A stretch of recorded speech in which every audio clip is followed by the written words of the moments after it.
जय हिंद दोस्तों, मैं विपिन गुप्ता स्वागत करते हैं आपका अपने YouTube channel Hind science classes में।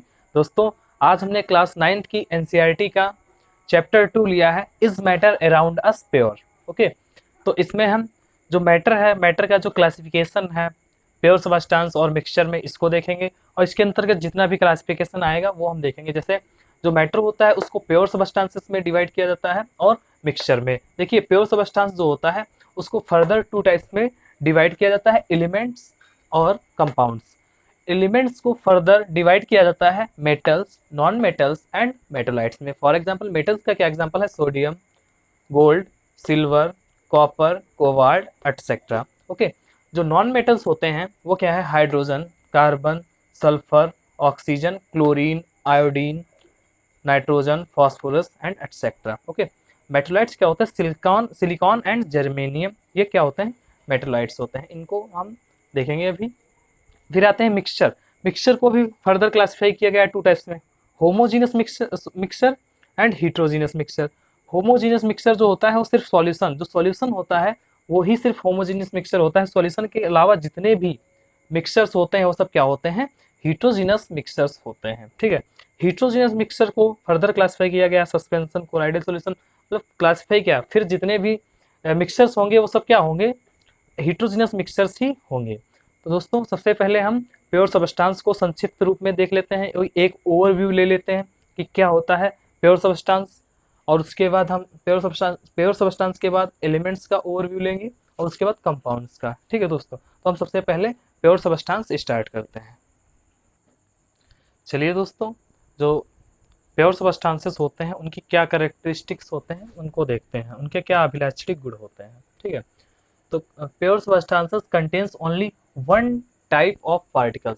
जो प्योर सबस्टांसेस होते हैं उनमें सिर्फ एक प्रकार के पार्टिकल्स होते हैं, मतलब जो उनके पार्टिकल्स होते हैं कैसे होते हैं? सिमिलर होते हैं, एक टाइप के होते हैं। ठीक है, इसीलिए क्या होता है उनमें वो होमोजीनियस होते हैं, मतलब परफेक्टली होमोजीनियस होते हैं। ठीक है, क्योंकि उनके जो पार्टिकल्स होते हैं वो सब एक टाइप के होते हैं। ठीक है, एक टाइप के या एक साइज के होते हैं। जो प्योर सबस्टांसेस होते हैं has definite composition through out. जो प्योर सबस्टांसेस होते हैं वे एक डेफिनिट कंपोजिशन में रहते हैं और उनका जो कंपोजिशन होता है समय के साथ परिवर्तित नहीं होता है, इसीलिए यहाँ पर थ्रू आउट लिखा गया है। इस वर्ड पे थोड़ा ध्यान दीजिए। ठीक है, मतलब जैसे जैसे मान लीजिए H2O है। H2O हमेशा जो जिसमें H2O में हाइड्रोजन और ऑक्सीजन का जो अनुपात रहता है, रेशियो रहता है, हमेशा 1:8 ही रहेगा, वो चेंज नहीं होगा, समय के साथ कभी भी चेंज नहीं होगा। यही कहने का मतलब है कि has definite composition through out, मतलब उसका जो कंपोजिशन होता है डेफिनेट होता है और वह थ्रू आउट रहता है, हमेशा रहता है, समय के साथ परिवर्तित ही नहीं होता है। ठीक है, उसके बाद क्या है? प्योर सबस्टांसेस जो होते हैं has definite melting point, boiling point and density. जो प्योर सबस्टांसेस होते हैं उनकी डेफिनिट, उनका एक डेफिनिट मेल्टिंग पॉइंट होता है, उनका एक डेफिनिट बॉइलिंग पॉइंट होता है और उनकी डेंसिटी भी क्या होती है? डेफिनिट होती है। उनकी ना ही तो उनका मेल्टिंग पॉइंट चेंज होता है, ना ही तो उनका बॉइलिंग पॉइंट चेंज होता है और ना ही उनकी डेंसिटी चेंज होती है। ये जो प्योर सबस्टांसेस होते हैं इनका, इनकी प्रॉपर्टीज होती हैं। अब आते हैं दोस्तों, प्योर सबस्टांसेस जो है इनको फर्दर डिवाइड किया गया है एलिमेंट्स और कंपाउंड्स में। तो हम एलिमेंट्स को देखते हैं, एलिमेंट्स को कैसे डिफाइन करेंगे, क्या होता है एलिमेंट्स, इसके बारे में जान लेते हैं। तो एलिमेंट्स होते हैं दोस्तों, एलिमेंट्स जो है, an element is the simplest form of a substance which cannot be split up into two or more simpler substances by any physical or chemical method।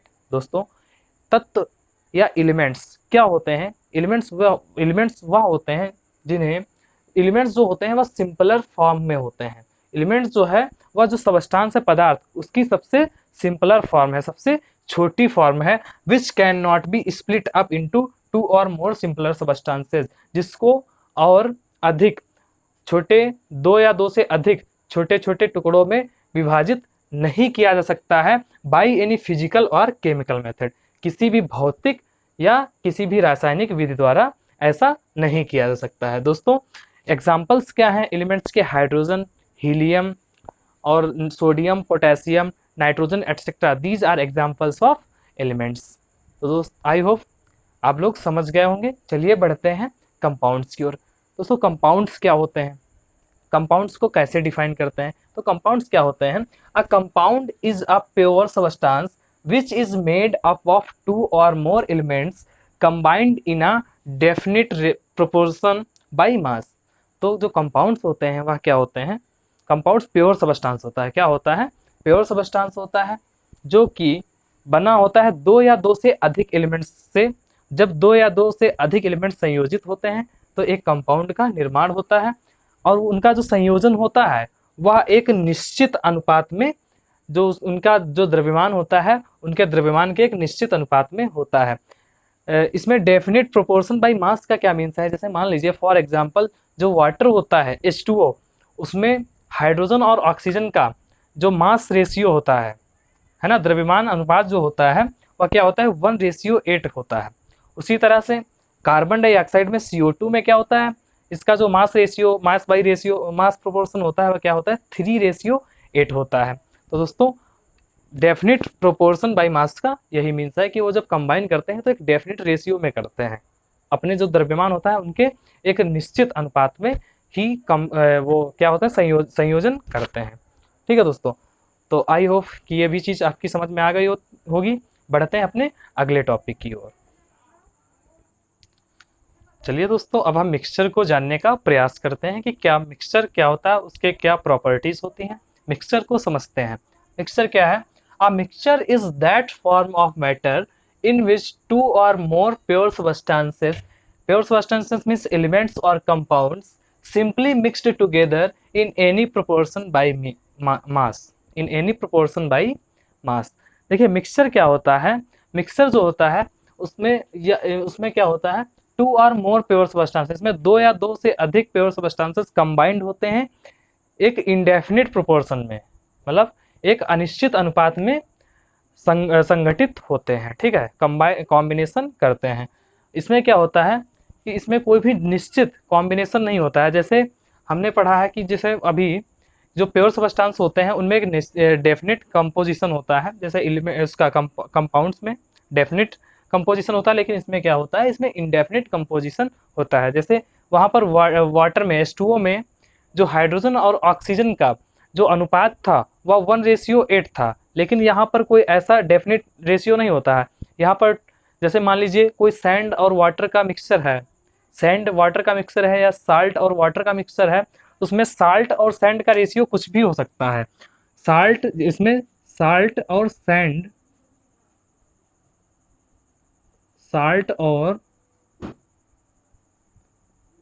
का कुछ भी रेशियो हो सकता है। मान लेते हैं ये 4:8 भी हो सकता है, या ये 8:5 भी हो सकता है, कुछ भी हो सकता है, डेफिनेट नहीं होता है। मतलब बताना, हमारा जो समझाने का प्रयास है वो यह है कि ये डेफिनेट नहीं होता है, इनडेफिनेट होता है। ठीक है, प्रॉपर्टीज क्या होती हैं?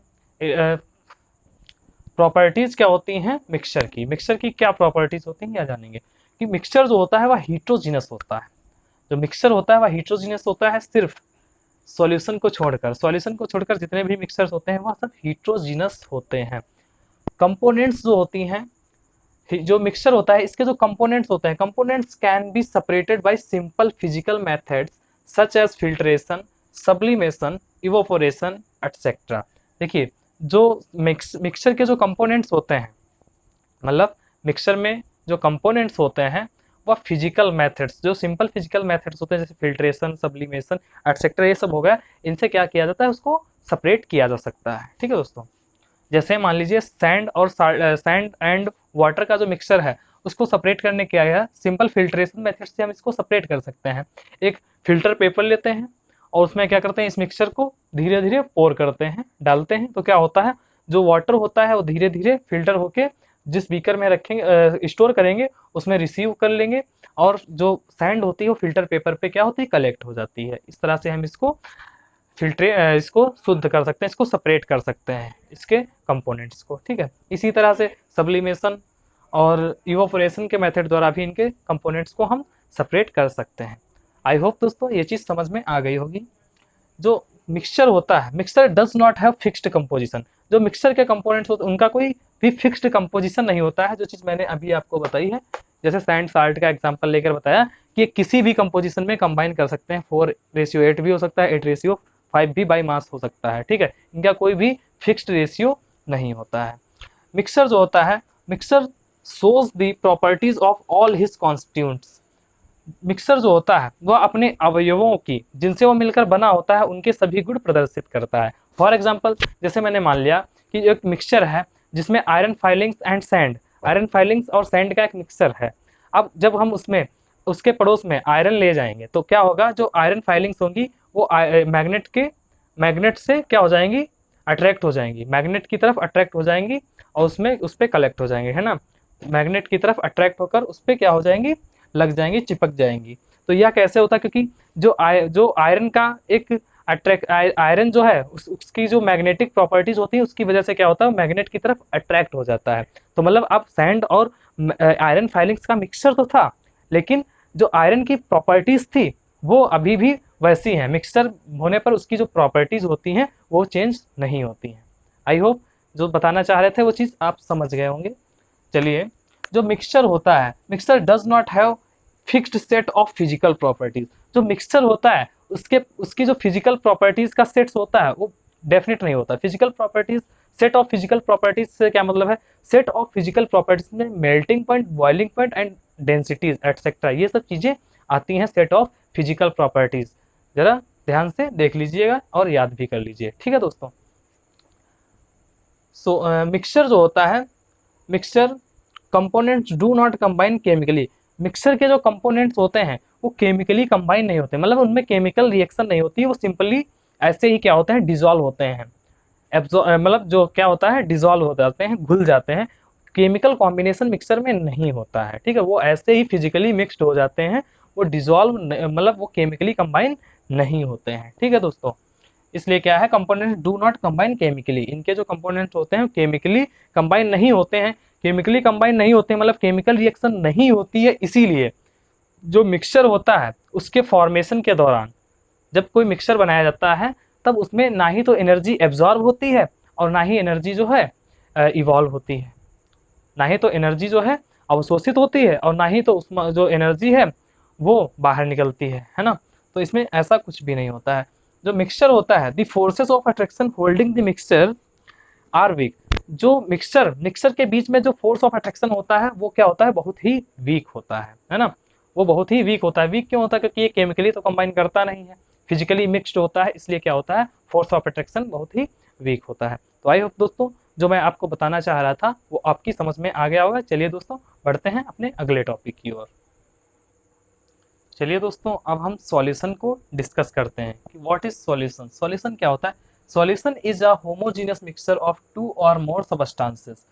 जो सॉल्यूशन होता है वह होमोजीनियस मिक्सचर होता है दो या दो से अधिक पदार्थों का, ठीक है, दो या दो से अधिक पदार्थों का एक होमोजीनियस मिक्सचर होता है, ठीक है। तो होमोजीनियस मिक्सचर होता है, इसमें जो सॉल्यूशन होता है उसके टू पार्ट्स होते हैं, सॉल्यूट होता है और सॉल्वेंट। सॉल्यूट और सॉल्वेंट मिलकर क्या बनाते हैं, सॉल्यूशन का निर्माण करते हैं। सॉल्यूशन को हिंदी में विलयन कहते हैं। देखिए अब क्या होता है, फॉर एग्जांपल जैसे मान लीजिए कि एक बीकर है, बीकर में क्या है, हमें सॉल्यूशन बनाना है शुगर और वाटर का। तो क्या करेंगे कि वाटर लेंगे एक बीकर में और उसमें कुछ कुछ मात्रा जो है, कुछ अमाउंट शुगर ऐड कर देंगे। उसके बाद इसको बढ़िया अच्छे से हिला लेंगे, स्टिर कर लेंगे। स्टिर करने के बाद क्या होगा, एक हमें सॉल्यूशन मिल जाएगा, शुगर और वाटर का सॉल्यूशन। देखिए अब सॉल्यूशन तैयार हो गया। तो अब इसमें हम कैसे डिफाइन करेंगे, कैसे यह सुनिश्चित करेंगे कि क्या सॉल्यूट है और क्या सॉल्वेंट है। देखिए सॉल्यूट और सॉल्वेंट जो होता है उसको हम बहुत अच्छे से समझेंगे, ऐसे बताएंगे कि आप कभी नहीं भूलेंगे। देखिए जो सॉल्वेंट होता है, सॉल्वेंट क्या होता है, जो लार्ज अमाउंट में होता है, जो किसी भी सॉल्यूशन में जो जो जो कंपोनेंट एक लार्ज अमाउंट में होता है, अधिक होता है, वह हमेशा क्या होता है, सॉल्वेंट होता है। और वह कंपोनेंट जो एक स्मॉल अमाउंट में होता है, लेस अमाउंट में होता है, वह सॉल्यूट होता है। फॉर एग्जांपल हियर हियर जो शुगर है वह लेस अमाउंट में है और जो वाटर है एक लार्ज अमाउंट में है। तो यहाँ पर शुगर जो है वह सॉल्यूट होगा, शुगर क्या है, सॉल्यूट है, ओके। और जो वाटर है वो क्या है, सॉल्वेंट है। वाटर क्या है, सॉल्वेंट है। वाटर क्या है, सॉल्वेंट है, ठीक है दोस्तों। तो सॉल्वेंट की डेफिनेशन देख लेते हैं, कैसे डिफाइन करेंगे। सॉल्वेंट क्या है, the component of the solution that dissolves the other component in in it. जो सॉल्वेंट होता है वह क्या होता है, सॉल्वेंट वह कंपोनेंट होता है जो दूसरी कंपोनेंट को डिसॉल्व करता है, I present in a larger amount, मतलब जो अधिक अधिक मात्रा में क्या होता है, उपस्थित होता है। जो अधिक मात्रा में उपस्थित होता है वही क्या होता है, सॉल्वेंट होता है। अब देखिए सॉल्यूट क्या होता है, सॉल्यूट जो होता है the component of the solution that is dissolve in the solvent, मतलब वह कंपोनेंट जो कि सॉल्वेंट में डिसॉल्व होता है, विलायक में क्या होता है, घुला हुआ होता है, विलायक में घुला होता है, वह क्या होता है, सॉल्यूट होता है। आई या often present in lesser amount, या जो कम अमाउंट में उपस्थित होता है वह क्या होता है, सॉल्यूट होता है। आई होप दोस्तों ये चीज आपकी समझ में आ गई होगी। चलिए बढ़ते हैं अपने अगले टॉपिक की ओर। चलिए दोस्तों अब देखते हैं कि जो ये सॉल्यूशन होता है इसकी प्रॉपर्टीज क्या होती हैं, कैरेक्टरिस्टिक सॉल्यूशन के क्या होते हैं। तो सॉल्यूशन जो होता है, solution is a homogeneous mixture. हम सब जानते हैं कि सॉल्यूशन जो है वह क्या है, होमोजेनियस मिक्सचर है, हम कई बार पढ़ चुके हैं। ठीक है, जो सॉल्यूशन होता है, सॉल्यूशन के जो पार्टिकल्स होते हैं, particles are very small, less than 1 nanometer, so can not separated physically. देखिए जो पार्टिकल्स होते हैं सॉल्यूशन के वो 1 नैनोमीटर से भी कम होते हैं, छोटे होते हैं। 1 नैनोमीटर से भी उनका जो डायमीटर है वो क्या होता है, कम होता है, इतने छोटे होते हैं। इसलिए इनको जो है फिजिकल जो मेथड है सेपरेशन के, उनके द्वारा हम सेपरेट नहीं कर सकते। फॉर एग्जांपल फिल्ट्रेशन के द्वारा हम इनके जो कंपोनेंट्स होते हैं उनको हम सेपरेट नहीं कर सकते हैं। ठीक है, इतने स्मॉल होते हैं ये, इसकी वजह से क्या होता है, जो सॉल्यूशन पार्टिकल्स ऑफ सॉल्यूशन होते हैं do not scatter the beam of light, particles of solution do not scatter the beam of light because of the very small particles, क्योंकि जो इनके पार्टिकल्स होते हैं वो बहुत छोटे होते हैं, इसलिए क्या होता है, ये जो प्रकाश का जो बीम होता है उसको ये प्रकीर्णित नहीं कर पाते हैं, उसको बिखरा नहीं पाते हैं, उसको बिखेर नहीं पाते हैं। इसीलिए क्या होता है कि जो सॉल्यूशन होता है उसमें जो लाइट का पाथ होता है, पाथ ऑफ लाइट, मतलब पाथ ऑफ लाइट जो मतलब प्रकाश का जो पथ होता है वह सॉल्यूशन मतलब विलयन में प्रदर्शित नहीं होता, दृष्टिगोचर नहीं होता, नहीं दिखता है। ठीक है, वो क्या होता है, ट्रांसपेरेंट होता है। जो सॉल्यूशन होता है उसमें लाइट डालने पर क्या होता है, वो ट्रांसपेरेंट दिखता है, उसमें जो लाइट का पाथ है वो विजिबल नहीं होता है। ठीक है, जो सॉल्यूशन होता है वो स्टेबल होता है, सॉल्यूशन जो है वह स्टेबल होता है। स्टेबल का मतलब यह है अगर हम सॉल्यूशन को अनडिस्टर्ब छोड़ दे, ठीक है, तो क्या होगा, सॉल्यूशन जो है जिस तरह से था उसी तरह से रहेगा, उसमें कोई भी चेंज नहीं होगा। उसके जो सॉलिड के पार्टिकल्स होते हैं वह सेटल डाउन नहीं होते हैं। ठीक है, इसलिए क्या है, ये स्टेबल रहता है, हमेशा एक जैसा रहता है, इसमें कोई भी चेंज नहीं होता है। ठीक है, जो सॉल्यूशन होता है, solution shows the properties of their constituent particles. जो सॉल्यूशन होता है वह अपने जो कॉन्स्टिट्यूएंट पार्टिकल्स होते हैं, बेसिकली जो सॉल्यूट होता है उसके गुणों को क्या करता है, प्रदर्शित करता है। फॉर एग्जाम्पल जैसे एज्यूम दैट कि जो हमने चीनी और जल का घोल बनाया, we make a solution of sugar and water. तो इसमें क्या होता है, जो सॉल्यूशन होता है शुगर एंड वाटर का, उसमें जो टेस्ट होता है उसका क्या होता है, स्वीट होता है, मीठा टेस्ट होता है। किसकी वजह से होता है, ये शुगर के पार्टिकल्स की वजह से होता है, जो कि क्या है, सॉल्यूट है। सॉल्यूट के पार्टिकल्स की वजह से कैसा लगता है हमें, उसका जो टेस्ट है वह मीठा लगता है। तो मीठा टेस्ट किस वजह से आता है, सॉल्यूट के पार्टिकल्स से। इसलिए क्या शुगर क्या होती है, स्वीट होती है, और सॉल्यूशन भी स्वीट है, तो किसकी वजह से स्वीट है भाई, सॉल्यूशन भी स्वीट है तो किसकी वजह से स्वीट है, स्वीट तो इस शुगर की ही वजह से है। इसलिए क्या है, हम कह सकते हैं कि जो सॉल्यूशन होता है वह जो अपने उसके कंपोनेंट्स होते हैं उनके गुणों को क्या करता है, प्रदर्शित करता है। ओके, नाउ ये था सॉल्यूशन। सॉल्यूशन के बारे में हमने बिल्कुल जान लिया, उसके गुण क्या होते हैं उनको जान लिया। अब जो सॉल्यूशन होता है वह उसमें जो सॉल्यूट पार्टिकल डिसॉल्व होता है उसकी क्वांटिटी के आधार पर, कितना मैक्सिमम अमाउंट उसमें डिसॉल्व हो सकता है, उसके आधार पर, उसके बेसिस पर जो सॉल्यूशन होता है उसको 2 टाइप्स में कैटेगराइज किया गया है या डिवाइड किया गया है। एक होता है सैचुरेटेड सॉल्यूशन, एक होता है अनसैचुरेटेड सॉल्यूशन। तो दोस्तों सैचुरेटेड सॉल्यूशन और अनसैचुरेटेड सॉल्यूशन क्या होता है, आइए जानते हैं।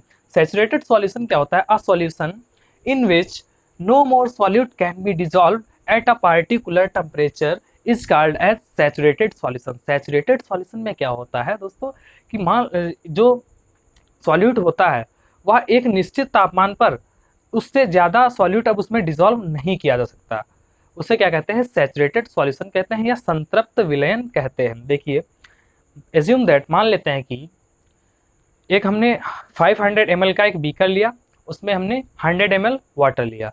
अब 100 ml हमने वाटर ले लिया, अब उसमें हम शुगर जो है शुगर ऐड कर रहे हैं, शुगर ऐड कर रहे हैं। मान लीजिए फर्स्ट टाइम हमने 10 ग्राम जो है शुगर उसमें ऐड की और स्टिर कर दिया, उसको घोल दिया, डिजोल्व हो गई। फिर 10 ग्राम ऐड करते हैं, फिर डिजोल्व कर दिया, फिर 10 ग्राम ऐड करते हैं, फिर डिजोल्व कर दिया। ऐसे ही क्या करते हैं, ऐड करते रहते हैं, डिजोल्व करते रहते हैं, ऐड करते रहेंगे और डिजोल्व करते रहेंगे। ठीक है, फिर एक ऐसा टाइम आएगा जब उसमें और अधिक जो है शुगर डिजोल्व नहीं होगी।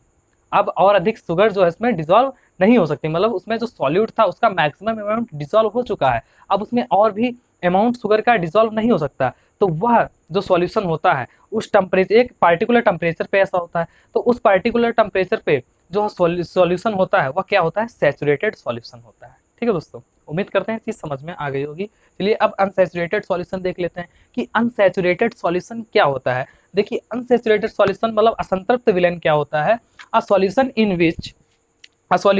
इन which more quantity of solute can be dissolved at a particular temperature is called as unsaturated solution.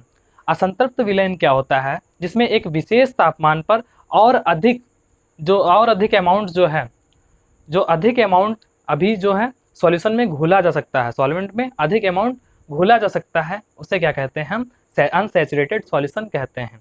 For example हम साल्ट और वाटर को डिसॉल्व करते हैं, एक बीकर में हम 500 ml वाटर लेते हैं, ठीक है, और उसमें हम जो है 400 ग्राम साल्ट डिसॉल्व कर चुके हैं। अब 400 ग्राम साल्ट डिसॉल्व कर चुके हैं, अब हम उसमें और 100 ग्राम साल्ट और डिसॉल्व करते हैं, तो क्या करते, जब हम 100 ग्राम साल्ट और डिसॉल्व करते हैं तो क्या होता है, वो डिसॉल्व हो जाता है। मतलब अभी उसमें अगर और भी हम साल्ट डिसॉल्व करें तो वो भी क्या ऐड करें तो वो भी डिसॉल्व हो सकता है। तो इससे क्या कहते हैं, इसे अनसैचुरेटेड सॉल्यूशन कहते हैं, जिसमें और सॉल्यूशन और सॉलिड जो है सॉल्यूशन में डिसॉल्व हो सके एक विशेष तापमान पर, उसे हम अनसैचुरेटेड या असंतृप्त विलयन कहते हैं। चलिए दोस्तों बढ़ते हैं अपने अगले टॉपिक की ओर। चलिए दोस्तों बढ़ते हैं अपने अगले टॉपिक की ओर, जिसमें हम कॉन्सेंट्रेशन ऑफ सॉल्यूशन पढ़ेंगे। क्या होता है कॉन्सेंट्रेशन ऑफ सॉल्यूशन, तो कॉन्सेंट्रेशन ऑफ सॉल्यूशन क्या होता है, concentration of solution is the measure of amount of solute dissolve पर 100 यूनिट ऑफ सॉल्वेंट। क्या होता है कॉन्सेंट्रेशन ऑफ सॉल्यूशन, क्या होता है, यह एक मेजर होती है, माप होती है कि कितना अमाउंट जो है सॉल्यूट का पर 100 यूनिट में, पर 100 यूनिट ऑफ सॉल्वेंट, मतलब जो विलायक है, विलायक की पर 100 यूनिट में कितना सॉल्यूट जो है घुला हुआ है या प्रेजेंट है, इसकी क्या होती है, मेजर होती है। ठीक है, तो जो कॉन्सेंट्रेशन ऑफ सॉल्यूशन होता है उसको हम मैनी वेज में एक्सप्रेस कर सकते हैं। Concentration of solution can be expressed in many ways. For example first way जो है mass by mass percentage of solution, mass by mass percentage of solution, इस वे में हम इसको एक्सप्रेस कर सकते हैं। इसमें क्या होता है दोस्तों, mass by mass percentage of solution, इसमें क्या होता है, mass by mass percentage of solution is mass of solute present पर 100 यूनिट मास ऑफ सॉल्यूशन। क्या होता है, मास ऑफ सॉल्यूट प्रेजेंट पर 100 मास ऑफ सॉल्यूशन इंटू 100। क्या होता है कि जो मास ऑफ सॉल्यूट है पर 100 यूनिट सॉल्यूशन में कितना प्रेजेंट है इंटू 100, और 100 करने पर इसका क्या आ जाता है, मास बाई मास परसेंटेज आ जाता है, सॉल्यूशन का निकल आता है। मास दूसरा जो है mass by volume percentage of solution, mass by volume percentage of solution में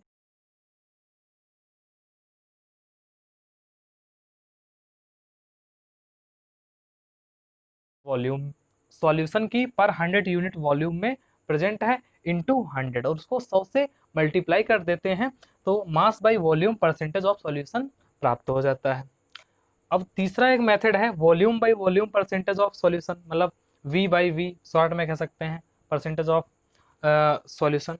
इसमें क्या होता है, वॉल्यूम ऑफ सॉल्यूट प्रेजेंट पर 100 यूनिट वॉल्यूम ऑफ सॉल्यूशन, मतलब कितना वॉल्यूम सॉल्यूट का, कितना वॉल्यूम पर 100 यूनिट ऑफ सॉल्यूशन, मतलब सॉल्यूशन की पर 100 यूनिट वॉल्यूम में कितना है प्रेजेंट, कितना प्रेजेंट है इंटू 100। फिर से बोल रहा हूँ, वॉल्यूम ऑफ सॉल्यूट प्रेजेंट पर 100 unit volume of solution into 100, मतलब जो सॉल्यूट का वॉल्यूम है वह सॉल्यूशन की पर 100 यूनिट जो वॉल्यूम है उसमें कितना प्रेजेंट है इंटू 100, उसको 100 से गुणा करने पर जो प्रतिशत है, जो वॉल्यूम बाई वॉल्यूम परसेंटेज है सॉल्यूशन का, वो प्राप्त हो जाता है। दोस्तों इसमें हम एक तो क्वेश्चंस कर लेते हैं तो और क्लियरिटी आ जाएगी। चलिए दोस्तों सॉल्व करते हैं क्वेश्चंस। जैसा कि दोस्तों आप क्वेश्चन में देख रहे हैं कि इसमें जो है सॉल्यूट का जो मास दिया हुआ है वह 110 ग्राम है और जो सॉल्यूशन का मास है वह 550 ग्राम है। तो दोस्तों आपको इसमें कॉन्सेंट्रेशन ऑफ सॉल्यूशन बताना है। तो दोस्तों हमने अभी आपको बताया था कि कॉन्सेंट्रेशन ऑफ सॉल्यूशन का फॉर्मूला क्या होता है। इसमें क्या है, देखो दोनों में क्या दिया है, मास और सॉल्यूशन का भी मास। तो ये इसमें कौन सा फॉर्मूला लगेगा, मास बाई मास का फॉर्मूला लगेगा, है ना। Mass by mass percentage of solution वाला फॉर्मूला लगाएंगे तो कॉन्सेंट्रेशन ऑफ सॉल्यूशन क्या होता है, mass of solute upon mass of solution into 100। तो मास ऑफ सॉल्यूट यहाँ पर क्या दिया हुआ है, मास ऑफ सॉल्यूट है 110 ग्राम अपॉन मास ऑफ सॉल्यूशन क्या है 550 ग्राम, 550 ग्राम इंटू कर देंगे किससे, 100 से। दोस्तों जीरो से जीरो कैंसिल, 11 से काट देंगे इसको, 11 से डिवाइड कर, 11 बन जा 11, 11 5 जा 5, तो यहाँ 5 हो जाएगा। अब 5 से इसको डिवाइड करें, 5 बन जा 5, 5 2 जा 10, यहाँ पर 20 आ जाएगा। तो दोस्तों कितना है, 20% है। इसका आंसर क्या होगा दोस्तों, 20%। चलिए दोस्तों बढ़ते हैं अगले क्वेश्चन की ओर। चलिए दोस्तों अब हम मास बाय वॉल्यूम से क्वेश्चन सॉल्व करते हैं, मास बाय वॉल्यूम परसेंटेज पे क्वेश्चन सॉल्व करते हैं। दोस्तों जैसा कि क्वेश्चन आप देख पा रहे हैं, इसमें क्या करना है, इसमें सॉल्यूट मास ऑफ सॉल्यूट क्या दिया है, वो है 10 ग्राम और मास वॉल्यूम ऑफ सॉल्यूशन, और वॉल्यूम ऑफ सॉल्यूशन क्या दिया हुआ है, वॉल्यूम ऑफ सॉल्यूशन जो है 100 ml दिया हुआ है। अब आपको कॉन्सेंट्रेशन ऑफ सॉल्यूशन निकलना है, क्योंकि इसमें क्या एक बार मास दिया हुआ है और फिर वॉल्यूम दिया हुआ है, तो मास बाई वॉल्यूम परसेंटेज निकालना है इसमें। तो mass by volume, mass of solute upon volume of solution into 100 ये फॉर्मूला होता है। इसमें वैल्यू रखने पर हम क्या पाते हैं कि जो इसकी सॉल्यूट की क्या है 10 ग्राम है और वॉल्यूम क्या है 100 ml है, 100 ml है, और इंटू क्या है करेंगे 100। तो भैया 10 से ये 10 कैंसिल, अब अब जो है इसको डिवाइड करेंगे तो एक जीरो, इसका जीरो कैंसिल, तो कितना बचेगा 10, क्या हो जाएगा ये 10% मास बाई वॉल्यूम। क्या आंसर आएगा, 10% mass by volume. I hope दोस्तों ये चीज़ आपकी समझ में आ गई होगी। चलिए बढ़ते हैं, एक अगला कर लेते हैं वॉल्यूम बाई वॉल्यूम पर, वॉल्यूम बाई वॉल्यूम पर भी कर लेते हैं ताकि चीज़ें जो हैं क्लियर हो जाए। चलिए दोस्तों सॉल्व करते हैं क्वेश्चन। देखिए क्या दिया हुआ है क्वेश्चन में, इसमें इथेनॉल जो है वो सॉल्यूट की फॉर्म में दिया हुआ है और वॉल्यूम क्या दिया हुआ है, इथेनॉल का volume of ethanol is 25 ml, जैसा कि आप क्वेश्चन में देख पा रहे हैं 25 ml, और वॉल्यूम ऑफ सॉल्यूशन क्या है 150 ml, मतलब 25 ml जो इथेनॉल है वो 150 ml सॉल्यूशन में डिजॉल्व है, ठीक है। तो अब आपको वॉल्यूम बाई वॉल्यूम परसेंटेज निकालना है सॉल्यूशन का। तो इसमें क्या करेंगे, concentration of solution volume by volume volume percentage में निकालना है। तो इसमें क्या है, volume of solute upon volume of solution into 100। तो वॉल्यूम ऑफ सॉल्यूट क्या है, इथेनॉल कितना है 25 ml, और वॉल्यूम ऑफ सॉल्यूशन कितना है 150 ml इंटू क्या है 100, इंटू क्या है 100। भैया ml से ml कैंसिल हो जाएगा दोस्तों, और क्या है ये 25 है, 25 150 से कैंसिल हो जाएगा, ठीक है। 25 150 से कैंसिल, पहले हम जीरो से जीरो काट देते हैं, ये कट जाएगा। अब क्या है 5 5 जा 25, 5 3 जा 15, है ना। और अब ये क्या हो जाएगा, ये क्या हो जाएगा 50, 50 अपॉन 3। अब इसको करेंगे तो क्या हो जाएगा 3 1 जा 3, बचेगा 2, 3 6 जा 18, फिर बचेगा 2, फिर 3 6 जा 18, ऐसे इतना परसेंटेज, यहाँ 16.66% वॉल्यूम बाई वॉल्यूम इसका आएगा आंसर। तो दोस्तों आई होप कि आपकी समझ में ये चीज़ें आ गई होंगी। चलिए दोस्तों इस वीडियो को हम यहीं पर एंड करते हैं, काफ़ी बड़ा वीडियो हो गया है दोस्तों। इस वीडियो में मैंने लगभग पूरा चैप्टर, आधा चैप्टर जो है मैंने कवर कर लिया है, आधा जो चैप्टर है वो हम अगले वीडियो में कवर कर लेंगे। इसके 2 पार्ट्स होंगे और इसमें फिर न्यूमेरिकल्स अलग से करेंगे दोस्तों। इसमें हम बहुत अच्छे से चीज़ें कवर करने वाले हैं, आपकी समझ में मैंने जितना पढ़ाया है वो आपकी समझ में अच्छे से आ रहा होगा। मुझे ये उम्मीद है कि मैं जितनी मेहनत करता हूँ ये मेहनत जो मेरी है वो व्यर्थ नहीं जाएगी। आप लोग भी इसका रिस्पॉन्स देंगे। दोस्तों, आपसे एक रिक्वेस्ट है कि हमारे चैनल को सब्सक्राइब कीजिए, शेयर कीजिए और हमारे वीडियोज़ को अंत तक देखिए। दोस्तों, अधिक से अधिक शेयर कीजिए ताकि जो हमारी पहुंच है वो बहुत अधिक लोगों तक हो सके। धन्यवाद। जय हिंद।